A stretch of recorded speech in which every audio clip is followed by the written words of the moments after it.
You're listening to Trek FM.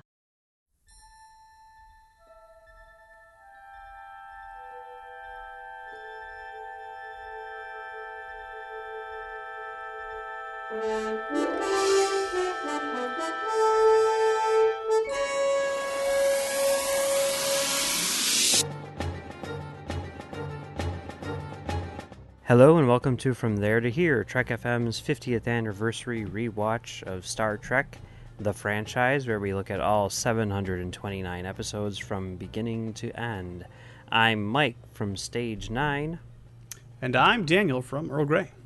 And today we're going to be talking about the first two episodes of Season 2 of Voyager, sort of.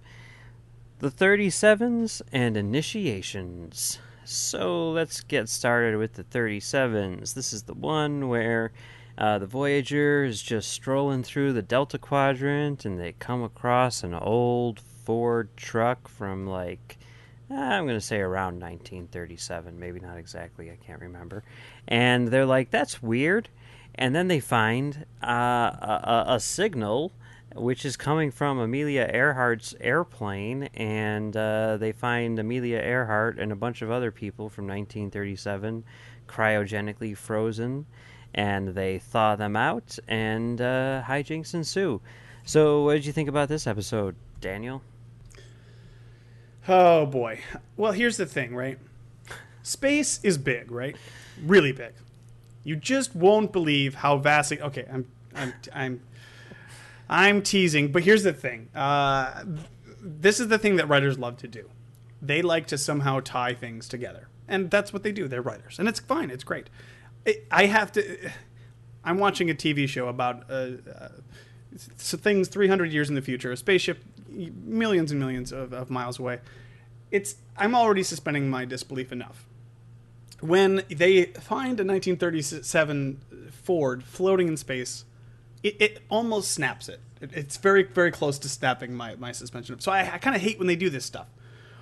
And finding Amelia Earhart, and they were all abducted by aliens, and I don't know, they just happened to be in the path of the Voyager on the way home.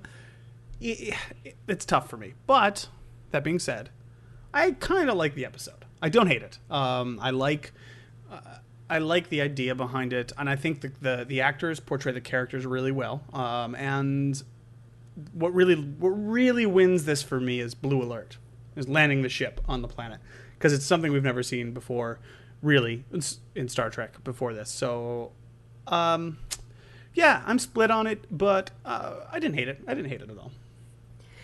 Yeah, it is problematic. It really feels to me like watching this episode like the writers were like, because I remember when this thing was coming out, and they're like, they're gonna find Amelia Earhart. And it's like, wow. I can definitely see why they would do that, because, she's obviously, an icon. She's a legend, in that she is, probably the most significant, female pilot, at least, or the first, extremely significant female pilot, that kind of thing, and it's like, well, here now we have Janeway as the captain of a starship, and wouldn't it be great to see, Janeway meet her, spiritual ancestor and everything, and, oh, look at this, look at how far we've come, and all this other stuff, and it's like, yeah, that's an interesting concept, I can't wait to see what they do with that, and then they're like, wait, what? No, that's our thing. That's we're gonna have Janeway meet Amelia Earhart. I mean, that's what do you mean? We can't wait to see what we do with it. That's what we're doing, and it's like, okay, so you're not gonna have a plot then? And they're like, well, Janeway's meeting Amelia Earhart. I mean, what more do you need? And then they're like, okay, fine, let's put in this thing where there's a planet with people on it, and people are gonna have to choose whether or not they want to stay on the planet or keep on going back to Earth. And then they decide, and then the episode ends, and it's like, well, okay, so that was an interesting little experiment. I don't know. It feels almost like a sidebar, like something you'd see in a comic book anthology, Yeah, the Janeway meets Amelia Earhart school of writing is where the people who wrote Generations went to Just so you know, now. Although hey, one of those writers is the same guy, so I guess that's fair. Yeah, well, that's true. I'm not to hate on Generations at all, but that movie was the same kind of thing. What if Kirk met Picard? Well, how would that happen? Doesn't matter. Let's just make it happen. So yeah, no, I totally get what you're saying, and I agree with you, because I was actually surprised. Like, there was a moment that Janeway was talking to Amelia and was explaining the situation, and I'm like, okay, cool, this is cool. She's telling her how inspirational she's been. Like, this could go somewhere, but it doesn't at all. That's it. That's that scene, and then that's it. And yeah, it does. It seems like it was maybe a half of an idea that never really got fleshed out the way that it should have been. And then all of a sudden, these guys in like the worst costumes ever, with the like maybe a 2-inch eye hole. I don't know how they even see through that. They show up and they're like, oh, we have, paradise cities all over the planet here, which we get to hear about, but never get to see. It is. It's a half-baked episode. But I will say, in the entire, like, quote-unquote A-plot, where what will people on the ship do? Will they decide to stay behind because it's easier? Or go, and to get home? It's a good build-up to that final moment, that final emotional moment where they open the cargo bay doors and nobody's there. I really like that moment. I think that's kind of a really nice early Voyager kind of moment where it's like, no, this is a family. This is a ship of people who are going to stick together. And I really, that moment probably is the best part of the episode for me. I'm not familiar with the production order, but in a lot of ways, I think that would have been sort of like the perfect ending for season 1, to say like, no, we're on this journey together. We're not going to take the easy way out or anything. We're all in it together, but just so you know, Brandon Braga has said, I'm saying this on Memory Alpha right now, this is the episode we designed to be the final show of the first season. Oh, well, there you go. Good job. Makes a lot of sense. Yeah. Also, it's very similar to Neutral Zone, don't you think? Yeah, it is, I guess, in a lot of ways.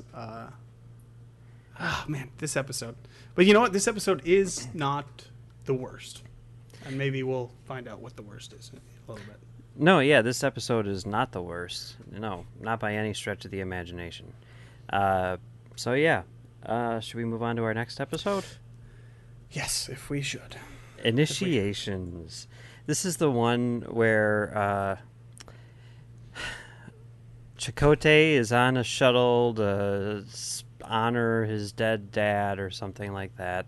And then he runs across Nog.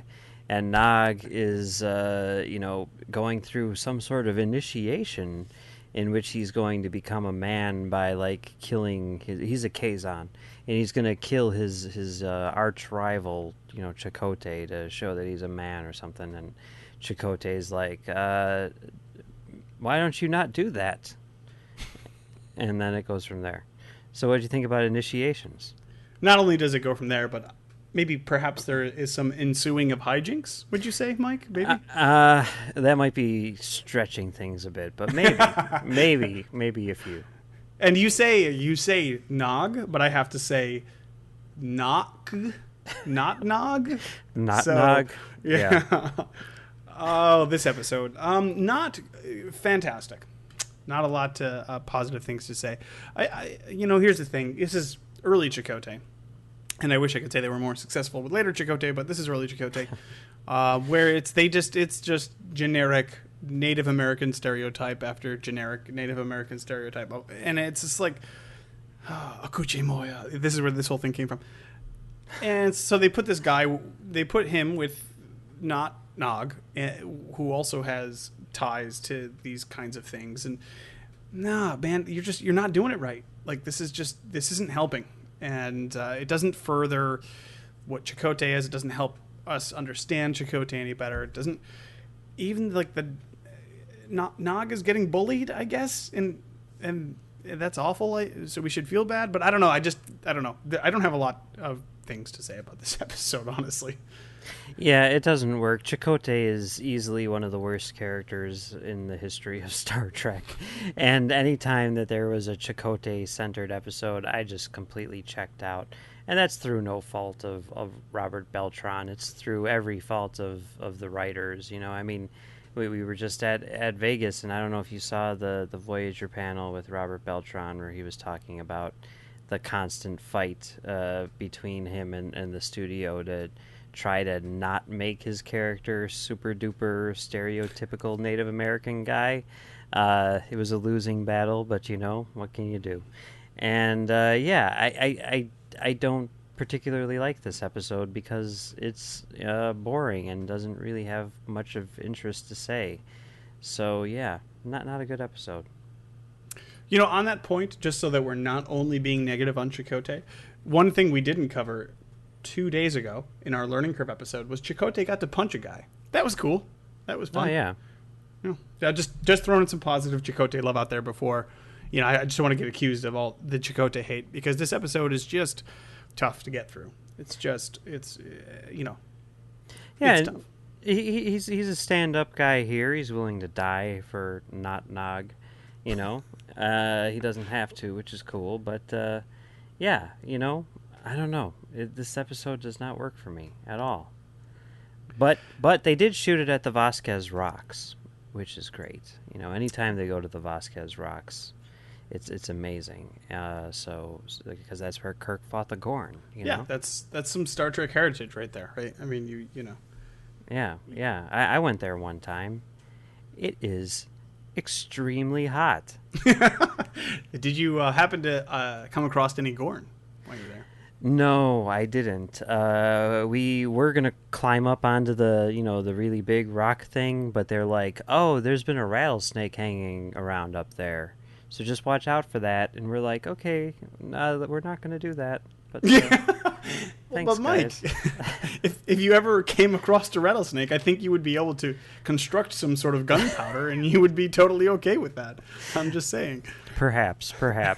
It would have been a good initiation for me, I guess. Ooh, nice. But yeah, I decided to opt out of that one and just go home instead. So here's the thing, right? This is kind of like a perfect storm of early Voyager not greatness, because you have Chakotay, which we've already kind of talked about, maybe not the best, strongest character.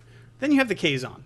Again, I don't think anybody's going to argue the Kazon are the bestest, awesomest bad guys that you're gonna see. But I guess you have the Vasquez Rocks. You throw that in there, maybe it's okay. But yeah, it's not much to say. Yeah, definitely one of the weaker episodes of Voyager in the early going, for sure, and I would say not really worth watching.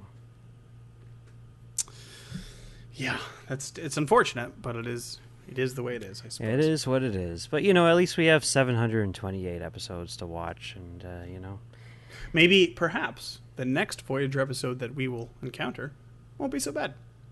Yeah, you never know, right?